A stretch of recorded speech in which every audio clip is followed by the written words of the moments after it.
ও আমার বান্দারা, ও আমার বান্দিরা, ও যুবকেরা, ও বুড়োরা, ও পুরুষেরা, ও নারীরা, তোমরা জেনে নাও এই দুনিয়ার জগতের মধ্যে ওই লোকটাই সবচাইতে দামি, ওই লোকের কথা সবচাইতে দামি যে বলে, যে মানুষদেরকে আমি আল্লাহর দিকে আহ্বান করে।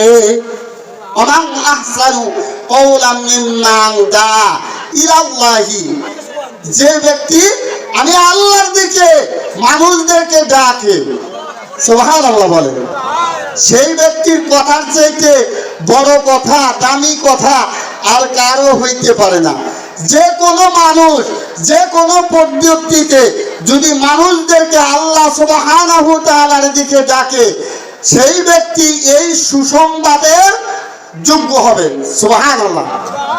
যেমন নবী আলাইহিস সালাতু ওয়াস সালাম, নবী আলাইহিস সালাতু ওয়াস সালাম মুজিজার দ্বারা, আলেম ওলামাগণ দলিল প্রমাণের দ্বারা, এরকম ভাবে মুজাহিদগণ তরবারি দ্বারা, মুয়াজ্জিনগণ আযানের দ্বারা, এরকম যেই কেহ জাহিরি বিষয়ে ডাকুক বা বাতিনি বিষয়ে ডাকুক, সেই সুসংবাদের যোগ্য হবে। সুবহানাল্লাহ।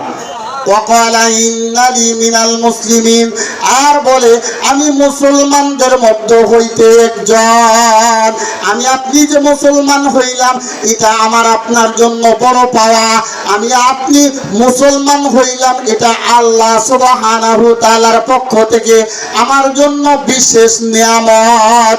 এই জন্য আল্লাহ সুবহানাহু তাআলার গোলামি কইরা কবরে যাইতে হবে, ঠিক কিনা বলেন? আমার আল্লাহ সুবহানাহু তাআলা বলেন, ওয়ালা তামুতুন্না ইল্লা ওয়া আনতুম মুসলিমুন। আল্লাহু আকবার বলেন। ও আমার বান্দারা, ও আমার বান্দিরা, তোমরা ওয়ালা তামুতুন্না, তোমরা মৃত্যুবরণ কইরো না, কবরে আইসো না, ইল্লা ওয়া আনতুম মুসলিমুন, মুসলমান না হইয়া। এখন আমরা তো সবাই মুসলমান, আবার মুসলমান না হইয়া কবরে যাইতে বলছেন, এটা আবার কি বলছেন আল্লাহ? আল্লাহ বলেন তোমরা নামে মুসলমান, কামে মুসলমান নয়। নামে মাত্র তোমরা মুসলমান, তোমরা সার্টিফিকেটধারী মুসলমান, কিন্তু মুসলমানের যে আদর্শ, মুসলমানের যে রীতিনীতি, মুসলমানের যে আমল, মুসলমানের যে কাজ, এইটা তোমার মধ্যে খুঁজে পাওয়া যায় না। তুমি যদি মুসলমান হইতে চাও তাহলে আমি আল্লাহ সুবহানাহু তাআলার শ্রেষ্ঠ সংবিধান কোরআনটাকে বাস্তব জীবনে বাস্তবায়িত করে আমি আল্লাহ সুবহানাহু তাআলার কুদরতি পায়ে সিজদা করে আমার নবীর আদর্শ অনুসরণ করে কবরে আসতে হবে। এই জন্য আমাদেরকে নবীর আদর্শ বাস্তবায়িত করতে হবে। কোন নবী? সাইয়্যিদুল মুরসালিন, ইমামুল মুত্তাকিন, রাহমাতাল লিল আলামিন, সেই নবীকে অনুসরণ করতে হবে। সেই নবীর অনুসরণ করে যদি আমরা কবরে যাইতে পারি তাহলে কবরটা আল্লাহ সুবহানাহু তাআলা জান্নাতের বাগান বানায় দিবেন। বলুন সুবহানাল্লাহ।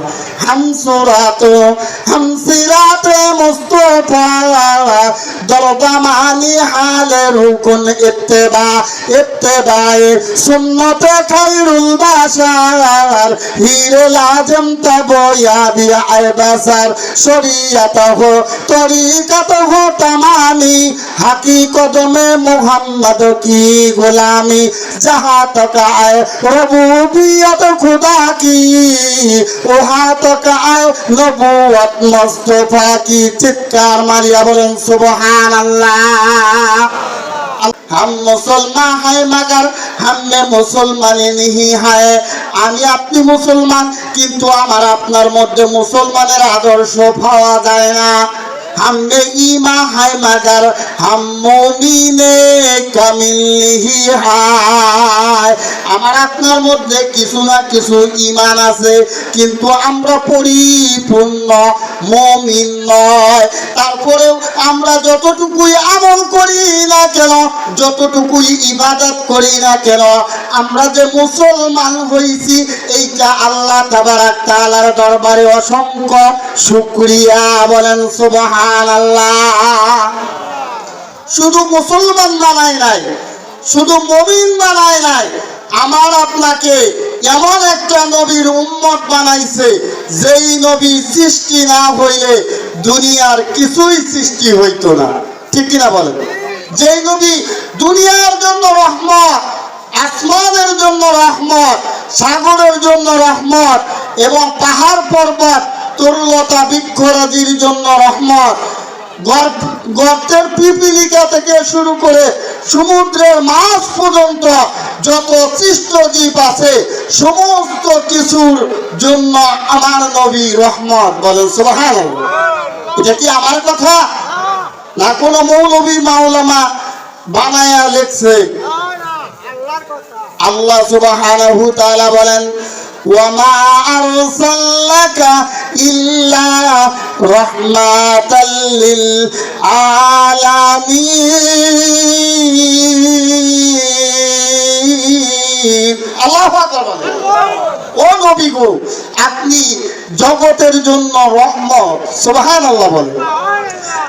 ইমামুল আউয়ালিন আল আখিরিন, বহরে সদকা রহমাতাল লিল আলামিন, শুধু জুদাস রহমাতাল লিল আলামিন, মসজিদে শুধু হামারা এ জমিন। সুবহানাল্লাহ বলেন।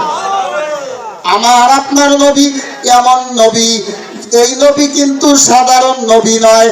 যেই নবী জমিনের জন্য যেরকম রহমত, আসমানের জন্য ওই রকম রহমত, সাগরের জন্য যেরকম রহমত, আবার বন জঙ্গলের জন্য, পাহাড় পর্বতের জন্য ওই রকম রহমত। শুধু তাই নয় বাবা, গর্তের পিপিলিকা থেকে শুরু করে সমুদ্রের মাছ পর্যন্ত যত সৃষ্ট জীব আছে সমস্ত কিছুর জন্য আমার নবী রহমত। চিৎকার মারিয়া বলেন সুবহানাল্লাহ। যেই নবীর খাতিরে সারা পৃথিবীটাকে আল্লাহ সুবহানাহু তাআলা সেজদার জায়গা বানিয়ে দিয়েছেন। অন্যান্য নবীর উম্মতেরা যেটায় সেটায় নামাজ আদায় করতে পারতো না, একটা নির্দিষ্ট জায়গায় যায় নামাজ আদায় করতে হইতো, আল্লাহর কুদরতি পায়ে সেজদা করতে হইতো। ঠিক কিনা বলেন? আমার নবী এমন নবী, ওই নবীর খাতিরে, ওই নবীর উসিলায়, ওই নবীর মহব্বতে আল্লাহ সুবহানাহু তাআলা এই পৃথিবীর জমিনটাকে সেজদার জায়গা বানায় দিয়েছেন। বলেন সুবহানাল্লাহ।